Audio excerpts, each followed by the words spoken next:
माथे पर जू नहीं रेंगती। दीदी ने झारखंड, बिहार और ओडिशा में आलू भेजना बंद कर दिया। इसके कारण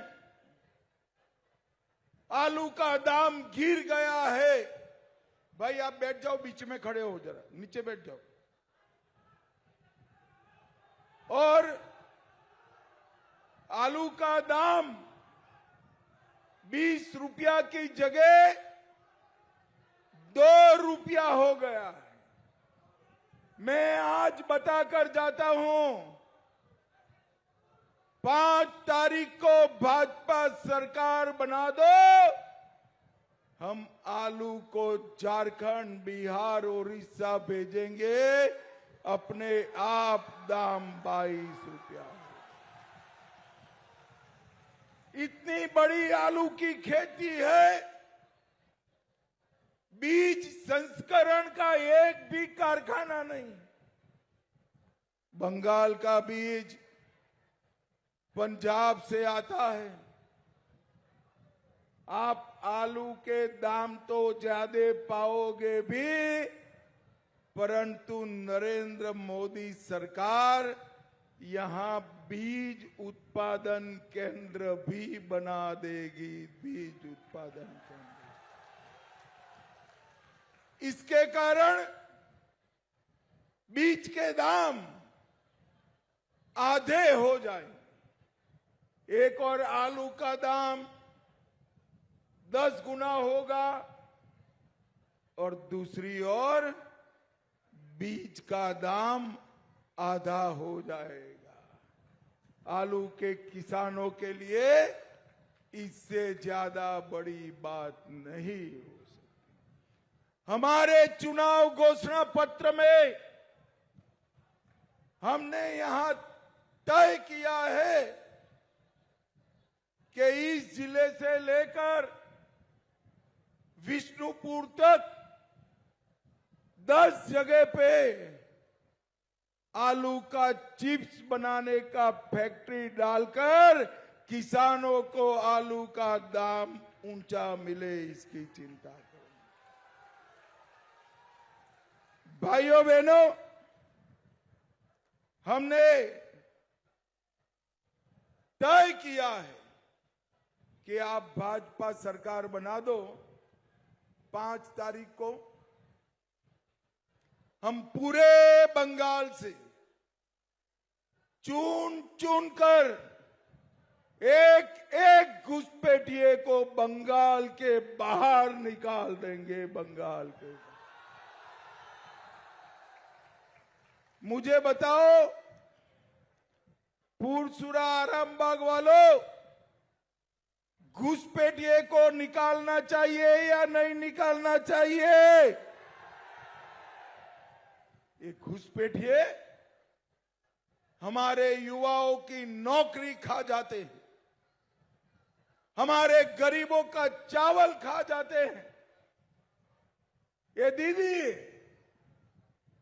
एसआईआर करती है, चुनाव आयोग घुसपैठियों के नाम काटती, तो दीदी उआ उआ उआ उआ उआ करती। अरे दीदी सुन लो, 5 तारीख के बाद आपका और भाईपो का टाइम हो गया समाप्त। और यहां भाजपा की सरकार बनेगी। और एसआईआर छोड़ो, एक एक घुसपैठिए को चुन चुन कर निकालने का काम भारतीय जनता पार्टी करेगी। भाइयों बहनों, अभी अभी मुझे कुछ लोग बंगाल में मिले। ये कहते थे, अमित भाई, लोग वोट देना तो चाहते हैं मगर गुंडों से डरते हैं। आरामबाग वालों, डर लगता है क्या? अरे जोर से बोलो, डर लगता है? डरना भी मत। मैं दीदी के गुंडों को कहकर जाता हूं, 29 तारीख को घर के बाहर मत निकलना। 29 तारीख को आरामबाग वालों को परेशानी की तो 5 तारीख के बाद उल्टा लटका कर सीधा करने का काम।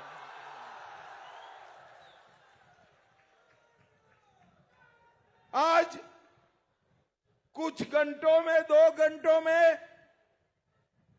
पहले चरण का चुनाव समाप्त हो जाएगा। भाइयों बहनों, पहले चरण में दीदी के कोई गुंडे का हिम्मत नहीं हुआ कि बंगाल के मतदाताओं को उंगली भी उड़ा कर देख ले। जिस मात्रा में 80% से ज्यादा मतदान 4.5 तक हुआ है, वो बताता है कि पहले चरण में दीदी का सुपड़ा साफ होने वाला है। भाइयों बहनों, मैं यहां के आरामबाग के गुंडे और नेताओं की बात करना नहीं चाहता। उनकी बारी तो 5 तारीख के बाद है, मगर जिन लोगों ने भारतीय जनता पार्टी के कार्यकर्ताओं पर संत्रास किया है, हमारे कार्यकर्ताओं का जान गया है, वो सभी सुनकर रखे। आप बच नहीं गए हो। 5 तारीख के बाद पाताल से भी ढूंढकर आपको जेल की सलाखों के पीछे।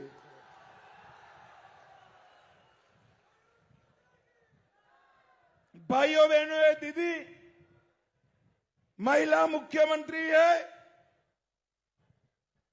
महिलाओं की हालत भारत में सबसे खराब अगर कहीं है तो बंगाल में। संदेशखाली में एक घुसपैठिया टीएमसी नेता सालों तक हमारी बहन बेटियों के साथ अत्याचार करता रहा। ममता दीदी चुप है। आज रेखा पात्रा संदेशखाली की विक्टिम, आरजी कर की बच्ची जो मारी गई, उसकी माताजी दोनों भारतीय जनता पार्टी की प्रत्याशी है। जिन पर जुर्म किया था वो विधायक बनकर आपका हिसाब किताब करने वाली है। Durgapur medical college, south Calcutta medical college, हर जगह बेटियां सुरक्षित नहीं है। और दीदी कहती है बेटियों को शाम को 7 बजे के बाद घर के बाहर नहीं निकलना चाहिए। अरे शर्म करो दीदी। महिला मुख्यमंत्री होकर माताओं बहनों की सुरक्षा नहीं कर सकती आप कुर्सी खाली कर दो। मैं दीदी लोगों को कहता हूं 5 तारीख के बाद शाम को 7 बजे छोड़िए, रात को 1 बजे भी हम महिलाओं की सुरक्षा को सुरक्षित कर दें। उनको कोई परेशान नहीं कर पाएगा। भाइयों बहनों, मुझे बताओ जरा, अयोध्या में राम मंदिर बना है, बनना चाहिए या नहीं बनना चाहिए? अरे सभी लोग बताओ, बनना चाहिए या नहीं बनना चाहिए? 550 साल से पहले मुगलों ने रोका, फिर अंग्रेजों ने रोका, फिर कांग्रेसियों ने और टीएमसी ने रोका। 2019 में आपने मोदी जी को प्रधानमंत्री बनाया। मोदी जी ने राम मंदिर बनाकर जय श्री राम कर दिया। मोदी जी ने राम मंदिर बनाया और ये दीदी अपने चेले हुमायूं कबीर से यहां बाबरी मस्जिद बनाना चाहती है। बनानी चाहिए बाबरी मस्जिद? माताएं बहनें बोले बनानी चाहिए। कान खोल कर सुन लो दीदी, ये बंगाल जो है ये भारत का हिस्सा है। एक भी भाजपा कार्यकर्ता जिंदा है तब तक किसी को बाबरी मस्जिद हम नहीं बनाने देंगे। भाइयों बहनों, मुझे बताओ जरा, कश्मीर जो है हमारा है या नहीं है? अरे जोर से बोलो, है या नहीं है? धारा 370 हटानी चाहिए थी या नहीं हटानी चाहिए थी? एक कांग्रेस, कम्युनिस्ट, तृणमूल कांग्रेस सभी ना बोलते थे।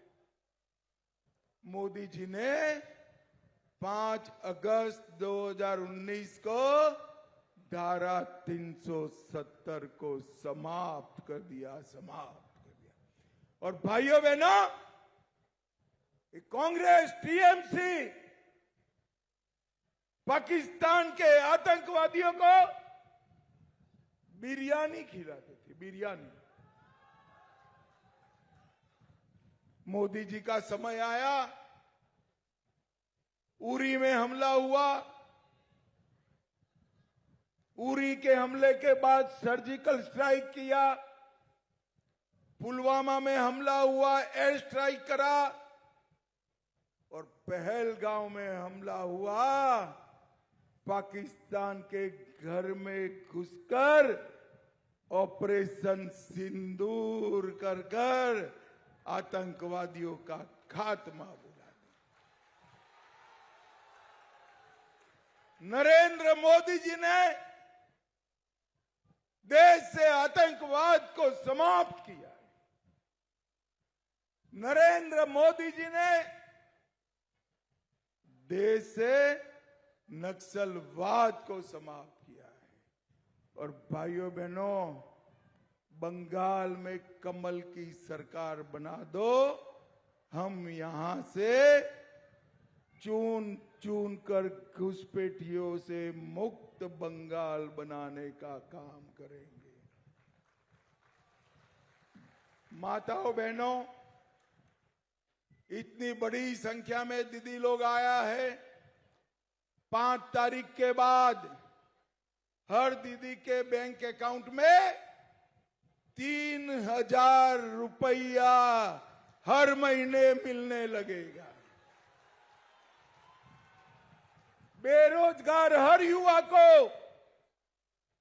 इसके बैंक अकाउंट में 3000 रुपया हर महीने ट्रांसफर कर दिया जाएगा, कर दिया जाएगा। किसानों को 6000 की जगह 9000 रुपया मिलेगा। और युवाओं, हर साल 1 लाख सरकारी नौकरी पारदर्शी तरीके से घूस दिए बगैर बंगाल के युवाओं को दिया जाएगा। हम भ्रष्टाचार करने वालों को जांच कर कर जेल की सलाखों के पीछे डालेंगे और बंगाल से गई हुई सारी इंडस्ट्री को वापिस लाकर बंगाल के युवाओं को नौकरी देने का काम भारतीय जनता पार्टी करेगी। भाइयों बहनों, दीदी ने हमारे बंगाल को तबाह कर दिया। गुरुवर रविंद्रनाथ ठाकुर का स्वप्न का बंगाल आज तहस नहस हो गया। मोदी जी पर भरोसा करिए, कमल के निशान पर बटन दबाइए। मैं वादा करता हूं कि सोनार बांग्ला की रचना भारतीय जनता पार्टी करेगी। भारतीय जनता पार्टी करेगी। दोनों लोग आगे आओ भाई। मुझे बताओ, 29 तारीख को कमल के निशान पर बटन दबाएंगे क्या? अरे जोर से बोलो, दबाएंगे। हमारे दोनों प्रत्याशियों को प्रचंड बहुमत से जिताएंगे। तो मेरे साथ दोनों हाथ उठाइए, जरा उठाइए दोनों हाथ। विजय के संकल्प की मुट्ठी भींचकर बोलिए, जय श्री राम, जय जय श्री राम, वंदे वंदे भारत माता की। आप सभी का बहुत बहुत धन्यवाद।